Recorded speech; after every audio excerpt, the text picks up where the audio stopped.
berbicara tentang literasi itu kadang pikirannya ya membaca sama menulis. Jadi ada literasi dasar, kemudian meningkat lagi ada literasi digital, meningkat lagi literasi finansial, kemudian ada literasi beberapa hal lain.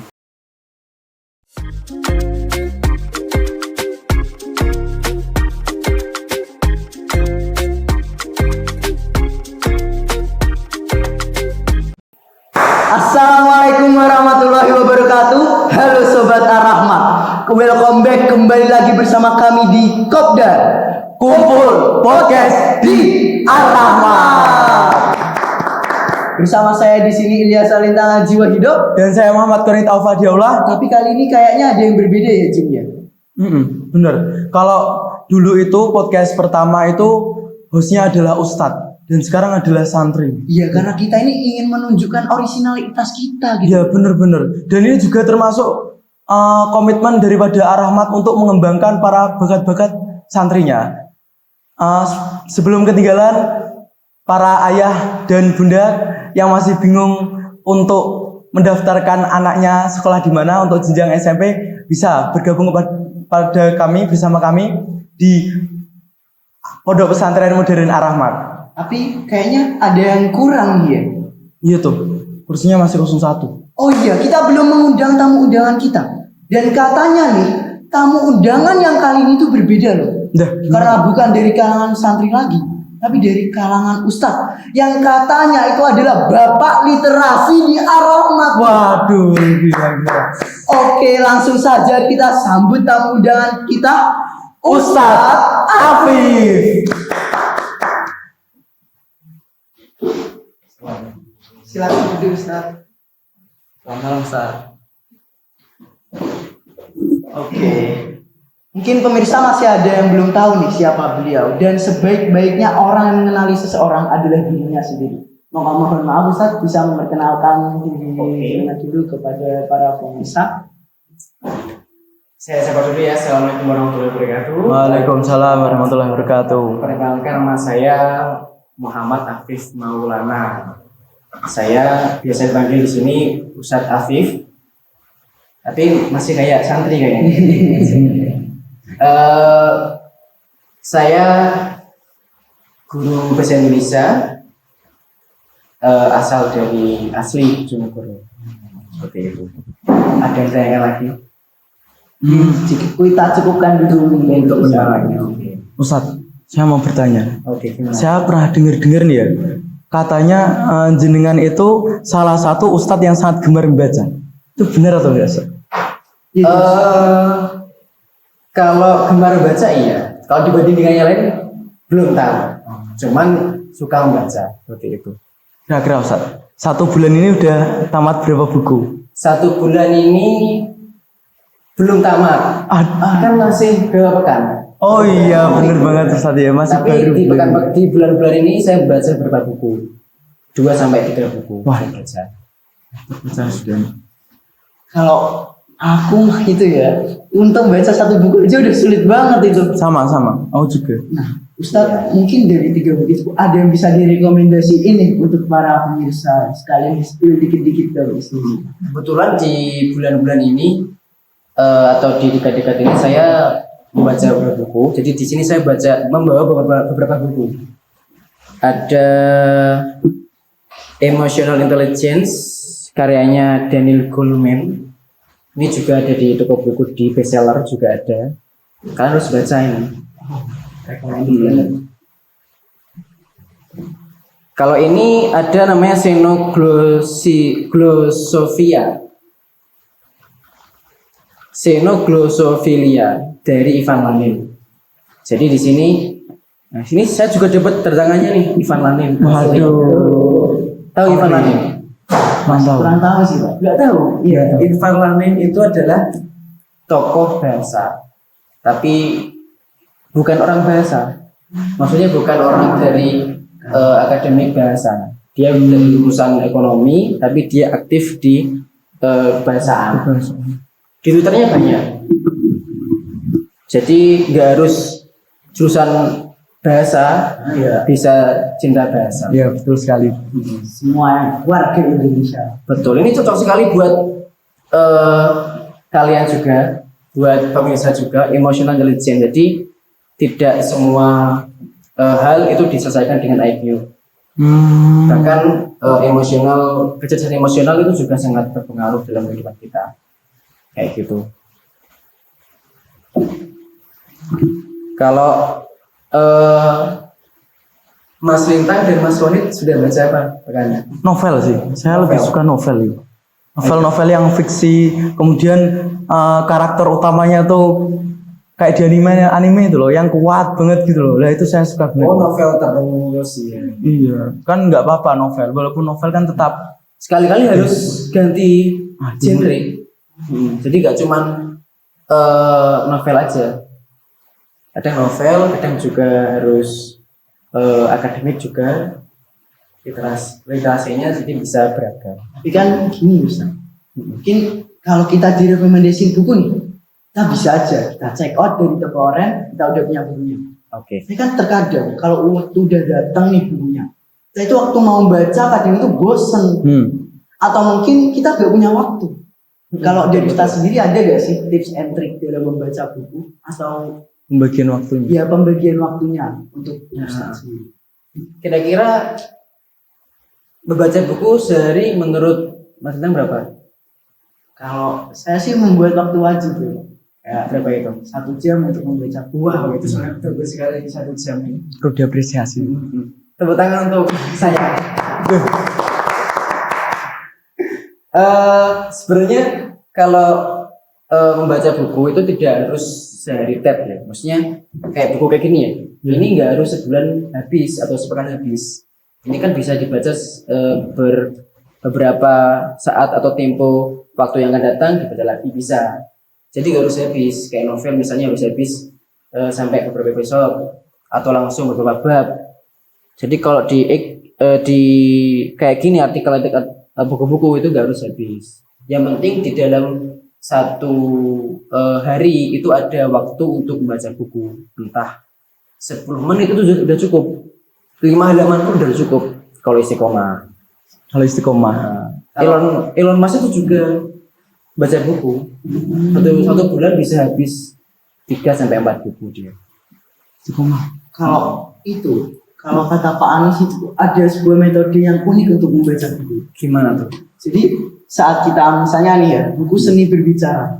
Jadi ya Pak Anies itu buka halaman awal, lalu paling akhir, setelah itu baru baca tengahnya. Kalau menurut Ustadz itu gimana Ustadz? Apakah efektif seperti itu? Atau kita baca dari awal ini sampai akhir? Itu juga bagus. Itu saya lakukan ketika ingin membeli bukunya. Oh, trik gitu ya. Jadi lihat misal bukunya dari awal, kan di awal ada kata pengantar. Kata pengantar tuh udah semacam kayak gambaran awal hampir 50% di bukunya lah. Intinya. Kemudian di belakangnya itu kan ada beberapa kutipan atau pendapat orang dari buku tersebut.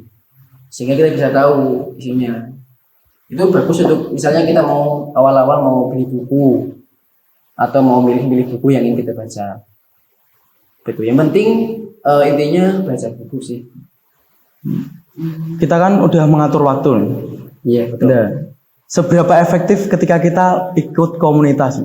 Contoh seperti saya pernah tahu ada sebuah kafe di Bojonegoro juga itu ada komunitas pembacanya. Jadi ada pertemuan kemudian membahas buku dan lain sebagainya. Itu apakah lebih efektif atau tidak? Itu bagus sekali ya.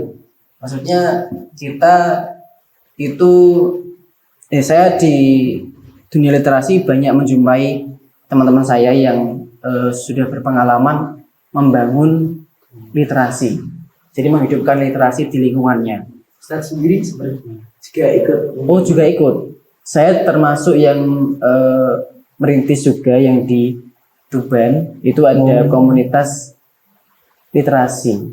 Kalau nggak sih namanya Grup Yuk sekarang. Cuman nggak saya teruskan karena saya sudah merantau ke Bojonegoro, kembali ke tanah air Bojonegoro. Memang awal-awal di sana belum terlalu besar, tapi lama kelamaan banyak orang yang mulai berkumpul. Tapi dari sana orang-orang itu ketika kita berkomunitas, kita itu setidaknya punya semacam kebiasaan atau punya lingkungan yang mendukung hal tersebut. Jadi dengan lingkungan yang mendukung hal tersebut itu kita bisa setidaknya kita ikut-ikutan gitu. Meskipun kita malas apa enggak, meskipun kita semangat atau kita lagi malas, kita tetap dengan otomatis seakan-akan kita itu ikut. Misal kita ikut komunitas, tujuannya agar suka membaca misalnya.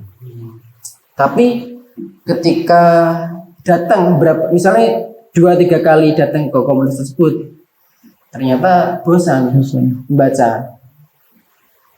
Tapi ternyata di situ ada kegiatan lain, misalnya pasti di sana nggak cuma baca aja, ada kegiatan misalnya bedah buku atau sharing-sharing, sehingga di sana tidak hanya sekedar membaca. Jadi meskipun kita nggak baca, kita punya pengetahuan yang kita dapatkan di komunitas tersebut. Seperti itu. Kita kan berbincang-bincang literasi. Saya juga sebenarnya masih bingung tentang arti literasi tersendiri. Karena ketika literasi disebut, benak saya tuh mikirnya selalu tentang membaca. Tapi ketika saya memperdalam, ketika saya searching di internet itu, arti literasi itu tentang membaca, menulis, dan memahami. Jadi kalau menurut jenengan arti literasi sebenarnya itu pripun? Kalau menurut Lintang apa? Aduh, dilempar ke Lintang. Kalau kayak saya ditanya literasi, saya mungkin bingung mau menjawab seperti apa. Banyak orang yang menggambarkan, lagi harusnya dibahas di awal sih. Berbicara tentang literasi itu kadang pikirannya ya membaca sama menulis. Iya, betul. Apa itu salah? Salah menulis salah gak? Kalau menurut saya sesuatu yang membosankan. Oke, yang membosankan.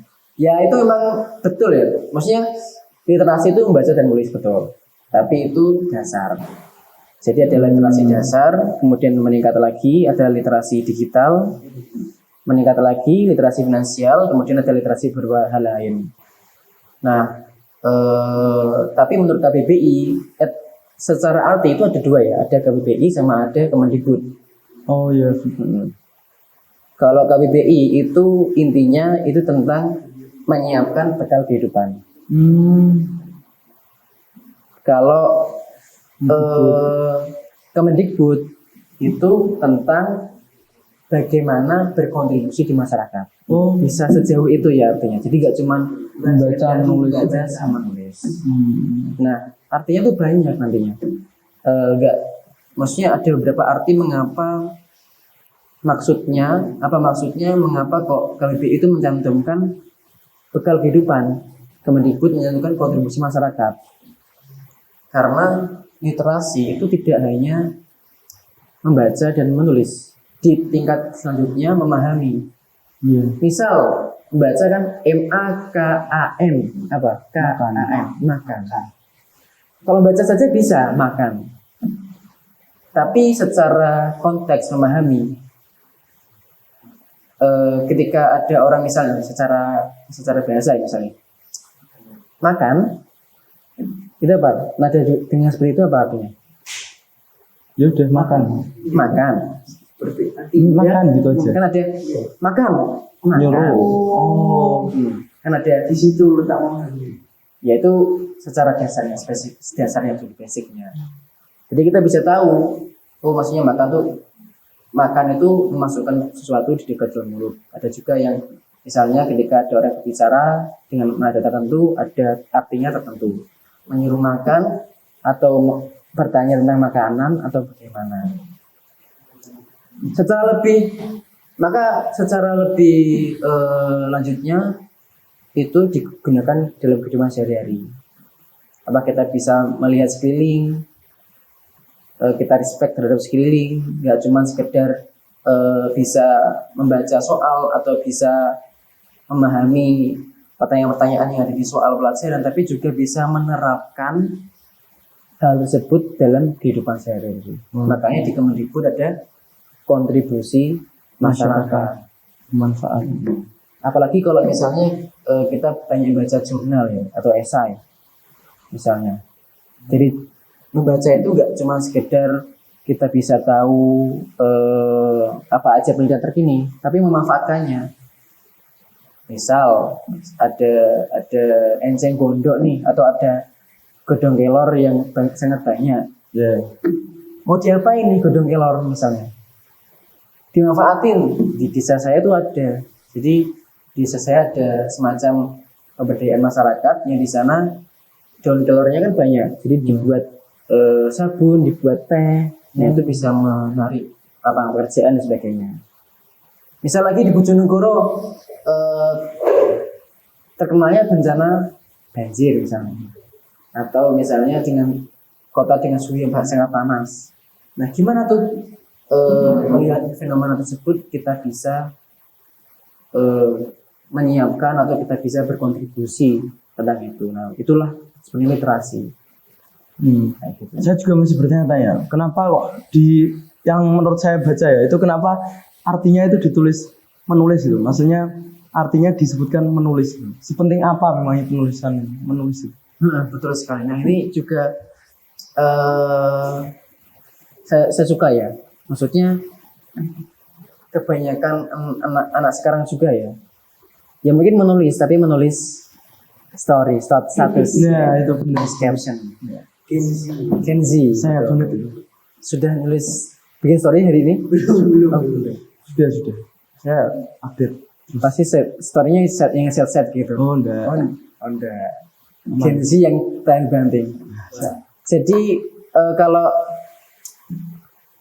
menulis itu sangat berpengaruh. Beberapa dampaknya itu bisa membuat kita bisa lebih berpikir kritis, menata pikiran lah. Kita bisa menata ide. Ngomong itu gak ke kanan gak ke kiri. Oh iya betul. Jadi Disusun.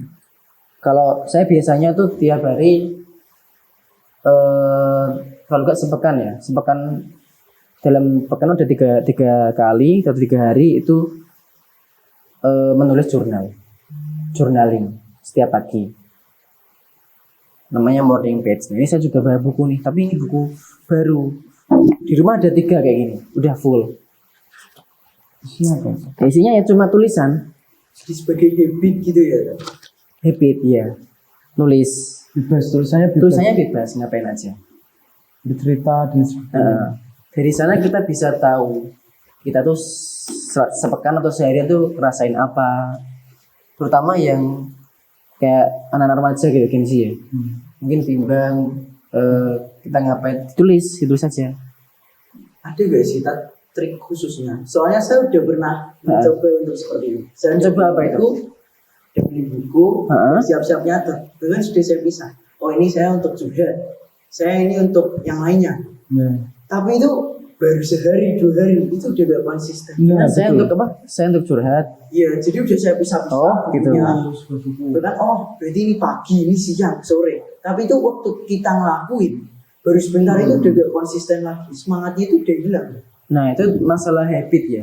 Jadi kalau habit itu memang kan menumbuhkan kebiasaan baru itu memang sulit. Kadang kita gagal, kadang kita berhasil untuk melaksanakannya. Ada beberapa, kebetulan saya buat juga nih Atomic Habit. Nah, pas banget. Kebiasaan kecil. Kita harus menyadari kalau apa yang akan kita bangun itu akan gagal. Apa yang akan kita laksanakan itu pasti ada gagalnya. Kebiasaan apa yang akan kita bangun itu pasti ada gagalnya. Tapi kita juga harus yakin kita nggak boleh menyerah terhadap kegagalan tersebut. Apakah kita akan melaksanakannya lagi atau tidak? Jadi meskipun misalnya Mas Lintang mau membuat diary atau semacam journaling lah, kita pakai bahasa journaling lah biar Keren lah. keren. Gen Z kan keren kan. Journaling. Misalnya nggak kuat kan, sebenarnya journaling itu morning page itu 3 halaman. Misalnya nggak kuat 3 halaman, coba 1 halaman terlebih dahulu. Misalnya nggak kuat 1 halaman ya udah setengah halaman. Yang terpenting di sana ada kebiasaan yang terbangun. Misalnya mau diet ya, Mau diet caranya gimana? Olahraga misalnya. Iya. ternyata nggak setiap hari olahraga, malas, ada malasnya. Nah di bukunya ini Atomic Habit itu menyebutkan suatu tujuan itu nggak harus angka atau keberhasilan. Oh iya. Kita bisa merubah tujuan tersebut yang dekat-dekat. Misalnya kalau kita mau diet, kita bisa biar semangat olahraga, setidaknya kita terbiasa untuk datang ke tempat gym meskipun nggak ngapa-ngapain. Termasuk ketika kita baca atau kita menulis, minimal kita membuka buku yang kita mau nulis sama pegang pulpen misalnya. Walaupun gak ngapa-ngapain, tapi lama kelamaan itu akan ngapa-ngapain, entah nulis atau gambar emot. Hari ini aku sedih, emot nangis misalnya, atau misalnya mau ngafalin Quran misalnya. Mas Khalid ini kan habis Quran kan. Amin. Dan Mas Bintang, amin. Saya mau ngafalin Quran kayak ya kalau saya dengar metodenya ada yang cuma misalnya pas bosan-bosan ya itu cuma buka Al-Quran. Oh iya, betul. Saya kan? tahu ya. Gak usah ngapa-ngapain. Nanti lama-lama ngapa-ngapain. Iya. Kepaksa Kayak gitu terpaksa. Sama kayak misalnya mau menumbuhkan keinginan membaca ya. Membaca biasanya di mana? Paling enak. Perpus dong. Perpus ya, betul sekali. Makanya datang ke Perpus. Ar-Rahmat. Minimal datang ke Perpus. Meskipun tidur. meskipun gak ngapa-ngapain, gak tidur. Nanti lantainya bau keringat. Loh, enggak di PL setiap Jumat aman. Luar biasa ya Perpus Ar-Rahmat itu. Jangan lupa datang ke Perpus Ar-Rahmat. Nah, datang ke Perpus nanti lama-kelamaan pegang buku, lama-kelamaan baca seperti itu. Dan maka tujuan tuh gak harus angka ya. Maksudnya tujuan saya ingin bisa nulis 500 halaman, gak harus seperti itu. Yang penting misalnya kita ganti tujuannya bisa tiap hari menulis atau tiap hari membuka buku misalnya. Jadi gak harus angka. Value juga bisa. Penting kemajuan yang penting. Ya, sementing kita menumbuhkan kebiasaan baru itu susah. Kan kita udah memahami literasi itu ternyata kalau diartikan secara lebih tinggi, tidak sederhana, itu ternyata artinya sangat luas. Nah, kita masuk ke masalah-masalah kan. Kalau kita lihat itu, kalau berbicara masalah tentang literasi itu selalu membicarakan yang angka literasi Indonesia itu rendah atau mungkin minat baca rendah dan lain sebagainya. Ini pertanyaan saya mungkin agak nyeleneh. Apakah ada hubungannya? Kita lihat kasus-kasus yang terbaru. Apakah ada hubungannya ketika banyak orang-orang yang mungkin istilahnya kurang teredukasi, kurang beradab, kurang beretika lah. Itu apakah ada hubungannya dengan kurangnya atau minimnya literasi mereka? Bagus sekali itu ya. Kalau melihat contohnya kasusnya apa sih yang sekarang lagi rame itu? Itu loh. Apa tuh? Contohnya kayak yang lagi viral ini akhir-akhir ini kan banyak banget tuh kayak di media sosial orang-orang yang dikit-dikit komen nyeleneh gitu. Oh iya. Langsung diomongin tuh. Oh pasti minim literasi. SDM Mereka rendah. langsung iya, betul, kayak betul. kebawa apa yang ada di video tanpa melakukan tips searching dan lain-lain. SDM rendah. Ya, itu maksudnya. Ya, secara betul juga ya sebenarnya. Maksudnya kalau konteksnya misalnya kita sekedar terjun ke media sosial, lihat video langsung komen tanpa lihat konteksnya juga itu juga nggak baik. Harusnya kita lihat dulu konteksnya kayak gimana. Karena bisa jadi konteks yang ada di video tersebut itu berbeda dengan konteks yang kita alami. Misalnya misalnya ada pengajian misalnya. Nah, Pengajiannya enak, asik. Iya. Seru. Tapi di video di tempat lain mungkin ada yang tersinggung dengan guyonannya. Oh iya, Misalnya. betul. Nah, itu kan bisa jadi kan bukan konteksnya. Kecuali memang konteksnya meskipun gak ada konteks atau meskipun gak ada latar belakangnya memang nggak baik ya dan sebagainya. Ya itu namanya literasi. Kita bisa memahami keadaan, bisa memahami kalau soal SDM rendah haba tinggi itu memang menurut penelitian juga literasi yang ketika angka literasi yang tinggi itu bisa meningkatkan kualitas SDM juga. Beberapa penelitian juga menyebutkan seperti itu.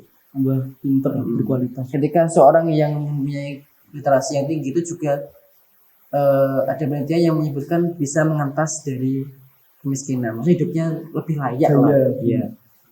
Lebih layak seperti itu. Berarti kalau begitu semakin literasi naik, critical thinking masyarakat itu juga semakin naik. Betul. Nah, betul seperti itu. Memang kalau dibicarakan, misalnya apakah semakin membaca tuh semakin pinter? Ya bisa jadi ya. Bisa jadi ya. Tapi tidak selalu. Dengan membaca bisa. Soalnya kan sekarang banyak sumbernya, ilmu juga banyak. Tapi memang kebanyakan seperti itu. Dengan semakin membaca, semakin kita bisa menambah sumber bacaan. Nah itu bergantung juga bacaannya apa. Nih bacaan novel tok, misal novel romance. Nah, itu biasa. Atau komik doang misalnya. Komiknya komik kancil lagi. Misalnya. Ada ya komik kancil ada ya. Tapi Misalnya. membaca yang benar-benar efisien itu kira-kira seperti apa? Kan banyak tuh kalau kayak membaca itu harus kucatat semua, atau untuk memahami itu kadang orang bingung yang paling benar itu kayak gimana. Menurut Ustadz ini membaca di mana yang kita saat setelah membaca mendapatkan apa yang saya baca ini kayak gini, itu kayak gimana Tat, biar efisien? Kalau dulu saya kuliah itu ketika seorang membaca buku tapi kok masih umi-umi misalnya, tahu umi enggak? Belum berarti. Masih bergerak bibirnya, masih mengeja bergerak bibirnya itu biasanya Menjago. keterampilan membacanya kurang. Tapi masing-masing tapi itu untuk konteks cara membaca ya. Untuk cara memahami bacaan itu masing-masing orang tuh kadang berbeda. Tapi ada beberapa teknik untuk kita bisa memahami bacaan secara efisien, lebih cepat lah. Atau membaca dengan cara membaca sekilas. Misalnya dengan membaca ide-ide pokoknya saja. Ada juga orang-orang yang suka menstabilo. Iya. Misalnya kayak saya gini kan suka ngasih beberapa poin yang penting. Ada tanda-tandanya, tanda bukunya. Seperti itu. Nah, kayak gini. Itu kan ada biar kita ingat. Seperti itu. Ini kembali ke pertanyaan tadi. Jadi kan tadi menyebutkan tentang banyak sumber. Saya bisa tanya, kenapa mungkin lebih ngarah ke Indonesia ya? Kenapa itu enggak jadikan satu sumber aja dan terpercaya? Jadi masyarakat itu enggak perlu bingung milih gitu. Nanti kan takutnya ada sumber yang ini mengatakan A, sumber ini mengatakan B, sedangkan sumber C mengatakan C gitu. Kan bingung nanti yang membaca semua sumber itu. Iya, ini kalau berkaitan tentang ilmu ya, ini juga bisa lebih dalam lagi. Soalnya memang kalau ilmu itu pasti ada perbedaan pendapat. Ikhtilaf pasti ada. Fikih yang agama aja yang sumbernya satu Al-Quran, itu kan tafsirnya banyak. Iya, ada madhab juga. Nah, makanya itu sampai katanya saat kata guru saya dulu sampai kiamat juga masih ada ikhtilaf. Maksudnya masih ada perbedaan pendapat. Nah, makanya itu gunanya ada guru.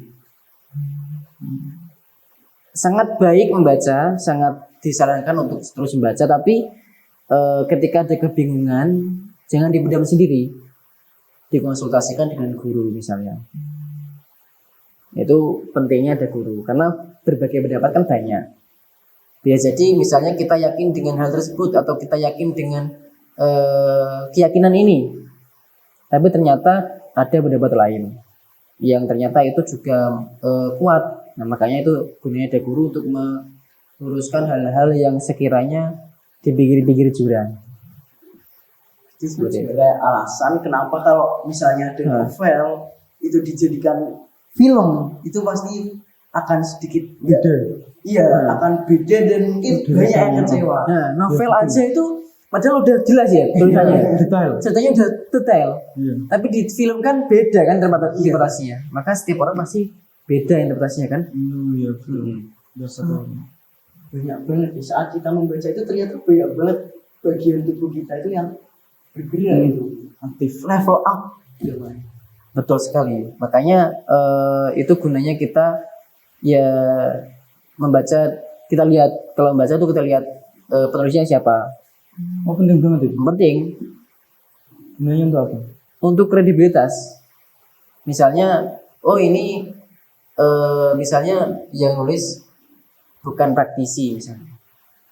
Misal ada Mata Najwa nulis tentang Lulusan. misalnya menulis tentang kesehatan gigi versus dokter gigi asli spesialis yang nulis gigi, pasti berbeda cara mengemasnya. Mungkin Mbak Najwa mengemasnya pakai dokumentari secara jurnalistik, kalau yang satunya pasti secara ilmu yang lebih dalam. Berarti konsep lihatlah apa yang dibicarakan, jangan lihat apa yang berbicara, siapa yang berbicara, itu sebenarnya salah itu. Itu perlu tempat. Oh, perlu tempat. Perlu tempat. Kalau emang itu baik, ya dia dilaksanakan. Maksudnya secara kayak umum. Misalnya kalau itu merupakan pemahaman umum dan tidak perlu ada klarifikasi atau ilmu lebih dalam, ya sudah. Kita bisa mengucapkan itu tanpa ada perlu tendensi ilmu keilmuan. Misalnya ada seorang yang mungkin biasa aja, tidak berpendidikan tinggi, bilang mandi itu penting biar wangi, misalnya. Itu kan pemahaman umum kan, nggak perlu semua orang tahu. Semua orang tahu. Nah kalau misalnya perlu tendensi ilmu, misalnya kayak dokter gigi mengatakan bahwa behel itu sekarang bisa behel itu sekarang sudah bisa digunakan secara massal misalnya, meskipun itu tidak untuk kesehatan, untuk fashion aja udah boleh misalnya. Maka ya kalau itu dokter gigi maka akan percaya, pasti punya alasan misalnya. Tapi ya, menurut Ustadz itu mana yang harus didahulukan? Kan ada 3 tuh komponen, membaca, memahami, dan mencatat. Kadangnya orang itu bingung, saya mencatat dulu atau memahami dulu. Nah, itu yang paling baik itu seperti apa? Atau emang balik ke personal lagi?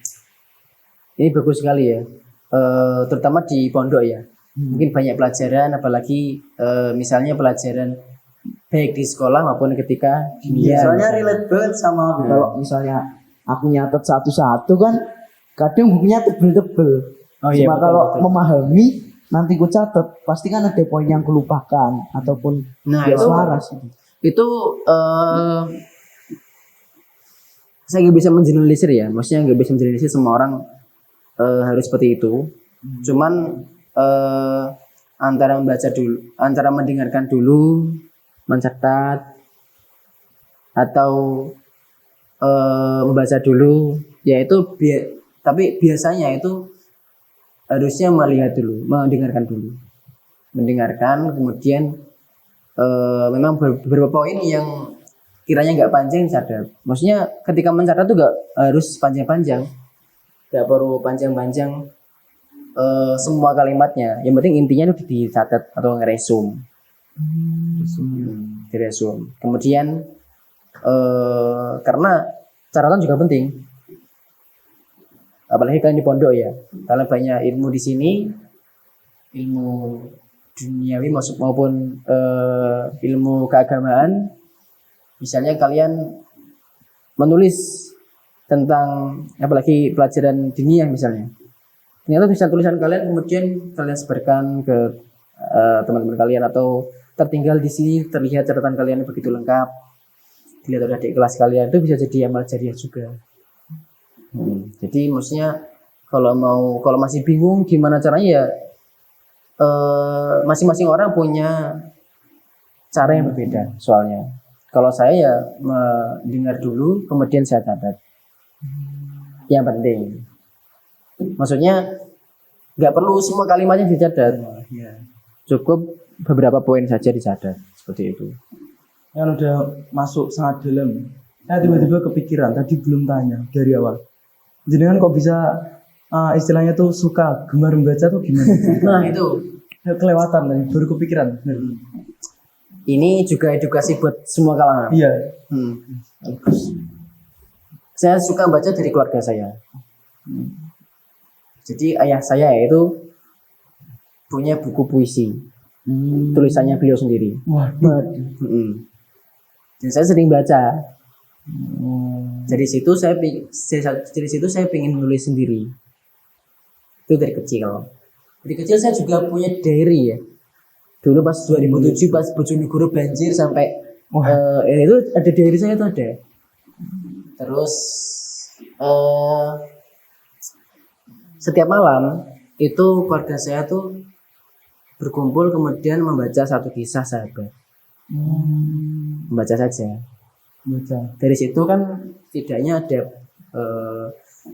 ada aktivitas literasi, membaca, memahami, membaca kisah. Nah itu bisa dipraktekkan tuh di rumah, misalnya, di rumah, keluarga bisa di rumah.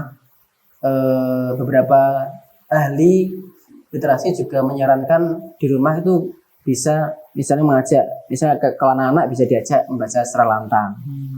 Atau menceritakan sesuatu yang dialami di hari itu misalnya. Tidak, kalau ngomong tentang membaca, kan di sini aja banyak banget nih buku di rak-raknya. Betul. Itu harus selektif kan kalau ingin mencari buku yang benar-benar cocok untuk kita. Kalau misalnya kita buku nih, harus benar-benar dilihat, oh ini kira-kira berkualitas atau dibaca semua nih, nggak penting baca dulu. Oh iya. Kalau awal-awal ya yang penting baca dulu aja yang disuka.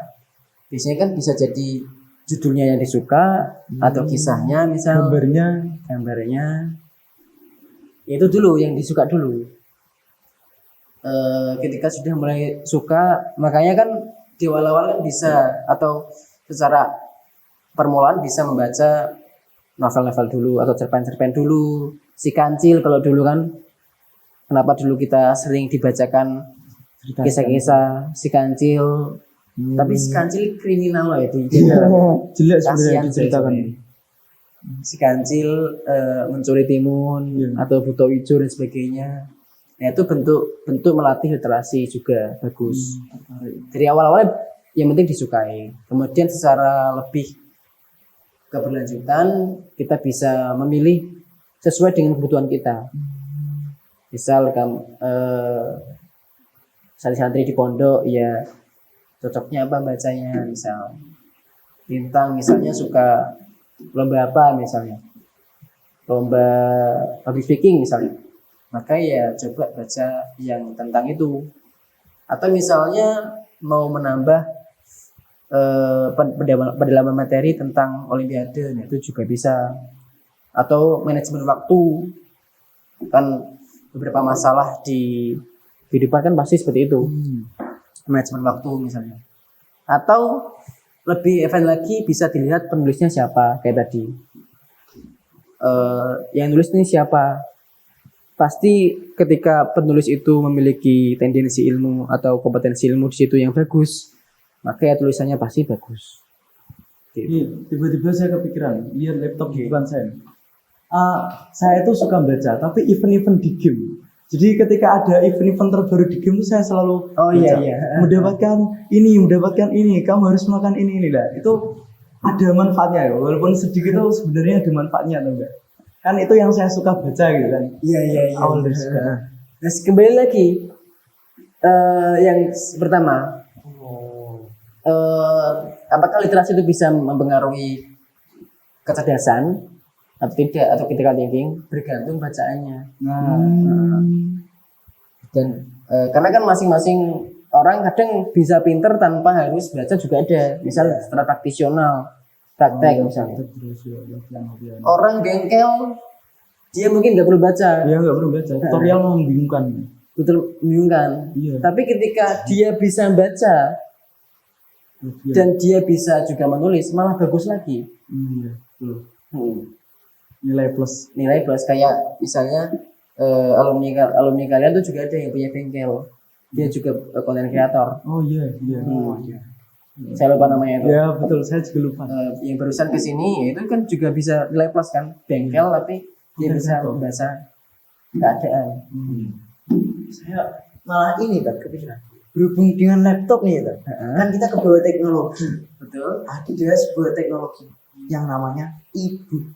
E-book. Sedangkan sensasinya sendiri kalau baca e-book dengan buku biasa itu kan beda. Kalau saya Oke. pakai e-book itu mungkin 1-2 menit udah tidur. Mungkin ada tips-tips untuk membaca e-book. Dimana kalau saya itu lihat ke Google, lihat ke YouTube, ke GPT itu enggak ada kan. Jadi emang bener-bener. Oh gitu ya. Gimana membaca e-book biar betah gitu? Iya kan beda tuh sensasi. Oh iya. Memang lihat pakainya apa bacanya? Biasanya langsung kayak PDF gitu tadi. Oh laptop di situ. Iya, di laptop. Soalnya ada kan alat sendiri kan, ada Oh yang kayak tab gitu. tab sendiri kan buat baca buku. Iya. E-book reader apa itu? Yang bolak-balik bisa balik-balik gitu kan. Ya karena kalau berbicara tentang betah atau tidak, itu kan berhubungan dengan otak ya. Maksudnya berhubungan dengan kebiasaan kita mendapatkan kesenangan tersebut. Ya, atau biasa disebut dopamin. Oh iya. Ketika kita melihat layar laptop itu, kita terbiasa menggunakan laptop itu untuk apa? Misalnya, untuk belajar atau membaca Quran misalnya, secara Masya Allah, secara Quran online misalnya.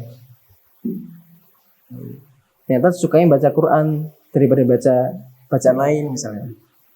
Atau menggunakan itu untuk streaming online atau lihat dengerin musik, maka ya rasa kebahagiaannya nggak sampai ke situ ketika baca buku. Maka ketika baca buku rasanya bosan kok gak biasain. Nah maka memang yang paling enak membaca pakai buku cetak. Karena ketika e-book itu kan kita pakai barang elektronik ya. Iya. Barang elektronik itu semacam kamar yang bisa dipakai apa aja, yang mudah tetap distraksi. Misal kita buka dikit e-booknya udah ada notifikasi. Jadi harus Update patch distraksi misalnya. gitu. Atau update channel mana, maka kita penasaran kan? Iya penasaran. Atau ada chat P, langsung pengen buka. Tapi ketika kita pakai buku, itu kita kan udah menghindari distraksi tadi. Sama kayak kita di kamar gitu, atau di kamar atau di tempat misal. Di kamar sama di kelas. Di kelas biasa digunakan untuk belajar. Maka hawanya pengen belajar. Tapi kalau di kamar, meskipun bawa buku misal, Iya. Betul itu. sama seperti itu. Peletakan. Iya betul. Itu juga ada di sini. Atau di Kevin. Gimana membangun kebiasaan itu? Ini kan menurut jenengan kan lebih efektif buku. Tapi tetap ada masalah. Jadi ketika Gimana? saya membaca sendiri, itu saya ngantuk, tidur. Kemudian ketika saya semangat belajar, kemudian membawa buku saya ke musola, ada teman-teman saya, lah kok malah ngomong-ngomongan, nah itu. Nggak jadi baca buku. Udah itu masalahnya. Iya. Kemudian Memang membosankan baca buku. Maksudnya apalagi bukunya itu buku yang ajaran. sifatnya bahasnya berat ya. Iya. Ilmiah banget. Nggak ringan.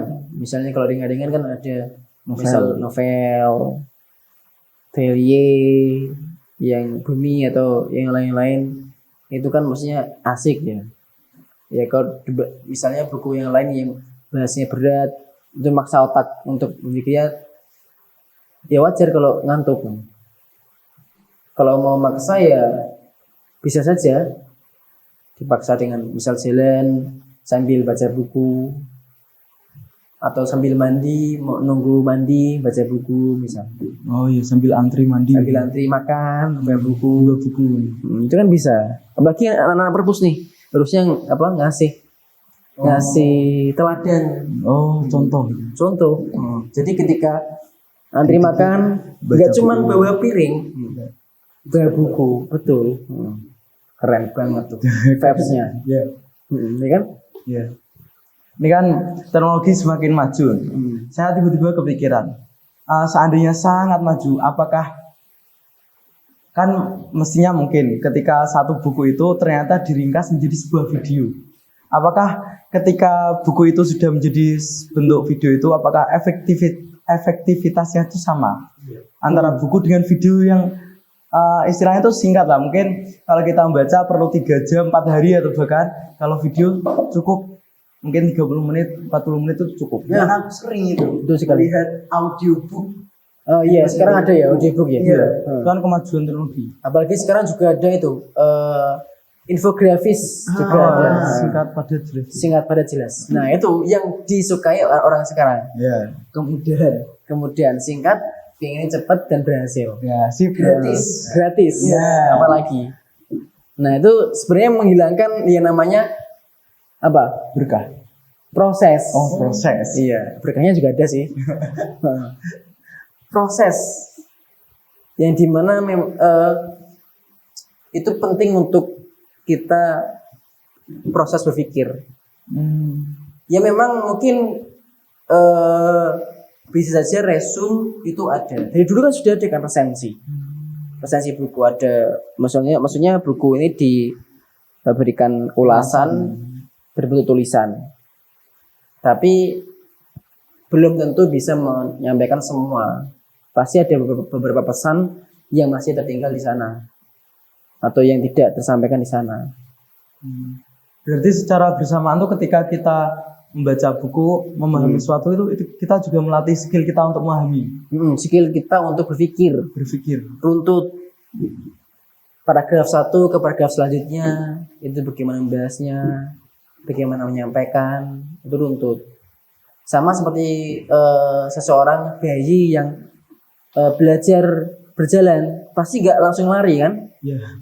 Pasti merangkak dulu, ngesot, roll depan, jalan kaki, terantanan atau merambat di beberapa benda di sekelilingnya. Nah itu yang hilang dari kita proses. Maka skillnya pengen cepat pinter, pengen cepat sampai ke tujuan, pengen cepat ganteng, pengen cepet misalnya cepet nikah. Oh enggak ya masih muda masih anak-anak. Kalau saya wajar. Oh iya. Nah maka ketika proses itu hilang, kita tidak sabaran dan pasti ada efeknya.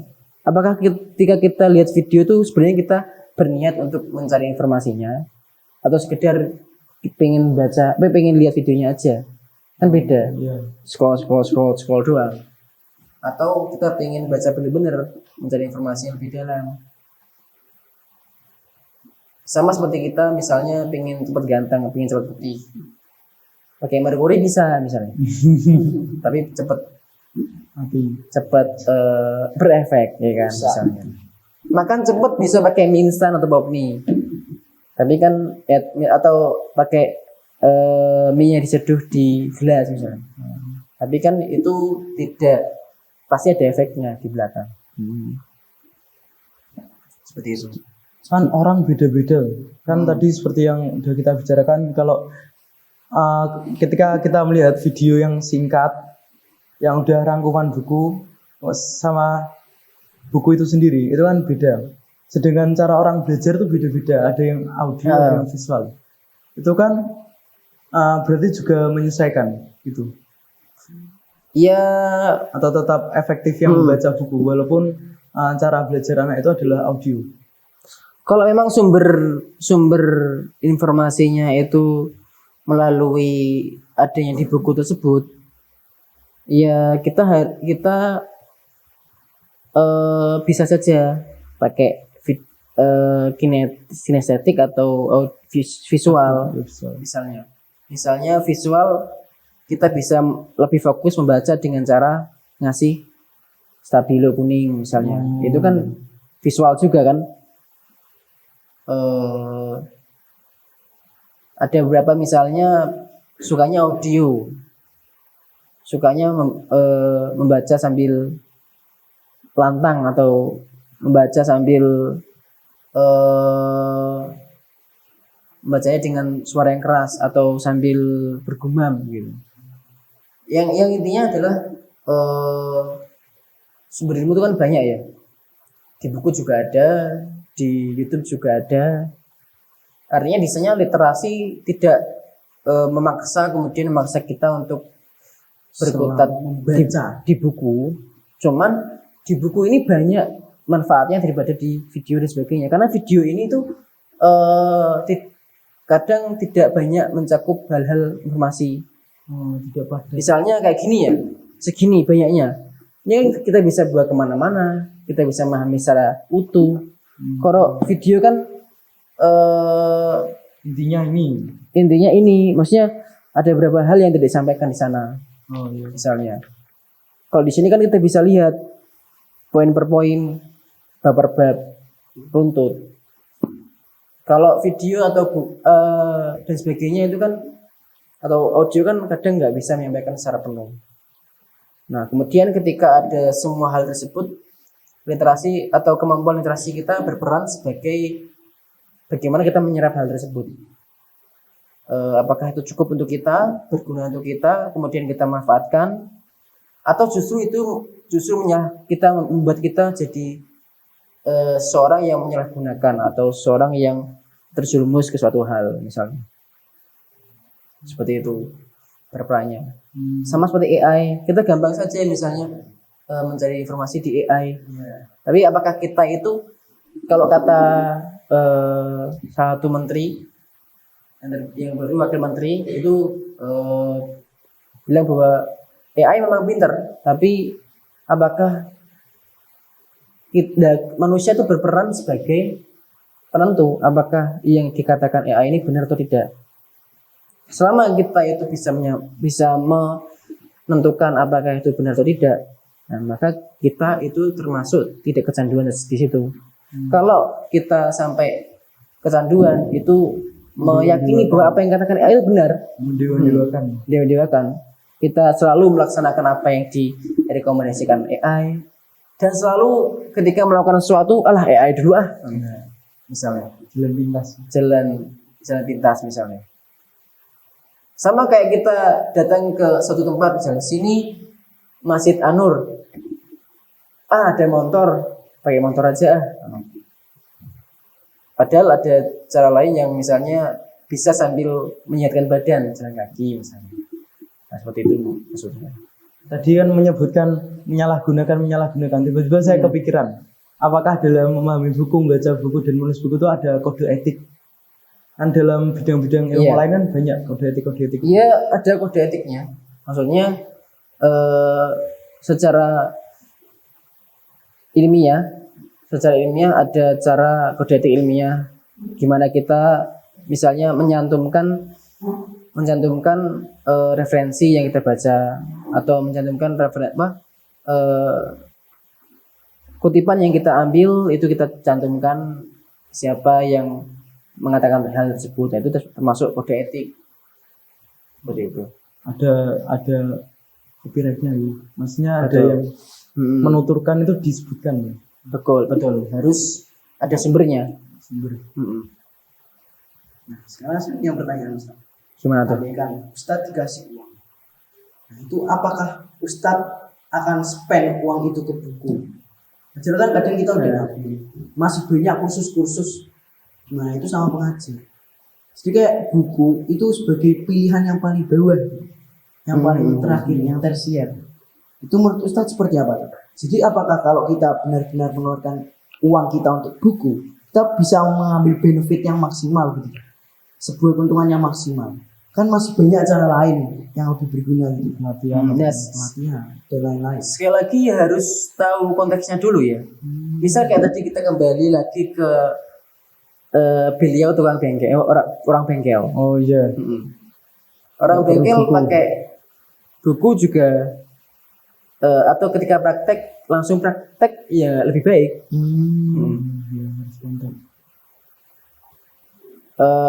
Orang renang misalnya, renang kan langsung jegur, langsung lama-lama kan biasa jago renang.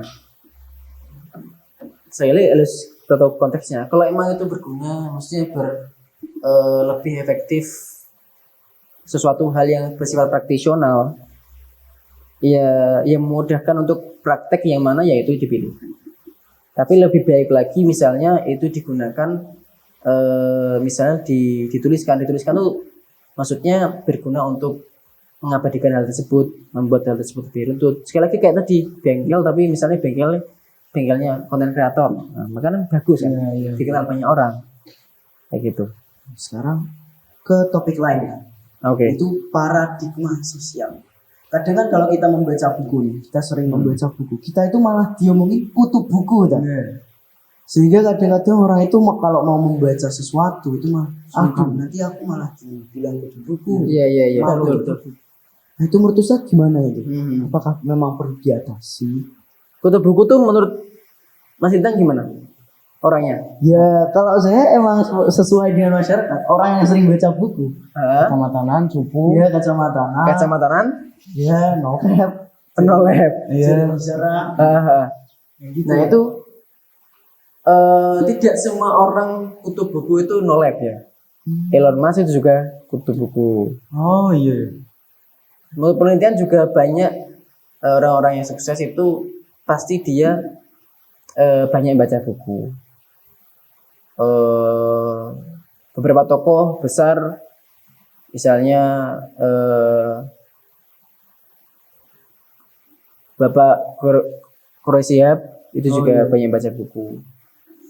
Maksudnya memang karena konotasinya Bapak memakai diksi sebutan kutu buku, akhirnya ya orang-orang seakan-akan paradigma atau menganggap bahwa orang yang suka baca itu ya orang yang nempel di buku gitu. Nah, makanya itu pentingnya literasi. Maksudnya bukan hanya sekedar membaca, tapi juga menyiapkan bekal untuk kehidupan, berkontribusi di masyarakat. Itu menurut Kemendikbud. Nah, di buku ini juga ada. Makanya kalau kita baca bukunya tepat, ya kita bisa mempraktekkan hal tersebut. Misal saya baca di sini ya, emotional intelligence, kecerdasan emosional. Di sana kan disebutkan bahwa seseorang yang cerdas saja itu juga bisa jadi di kehidupan sosial juga belum cukup. Misalnya ada beberapa kasus di beberapa tempat, misalnya ada seorang siswa yang berprestasi tapi melakukan kriminal. Kan kemarin ada berita yang dia sampai membunuh anggota keluarganya, menyiksa ibunya. Itu kan katanya siswa berprestasi kan. Nah itu kan pasti dia memiliki EQ yang rendah atau kurang, emotional tadi. Nah makanya gunanya kita membaca buku itu bukan kemudian kita berkutat pada terus nempel di buku tersebut, tapi kita baca buku itu, apa yang kita gunakan, apa yang kita pakai di buku itu kita praktekkan di kehidupan sehari-hari. Jadi nggak terus kita jadi buku terus, enggak.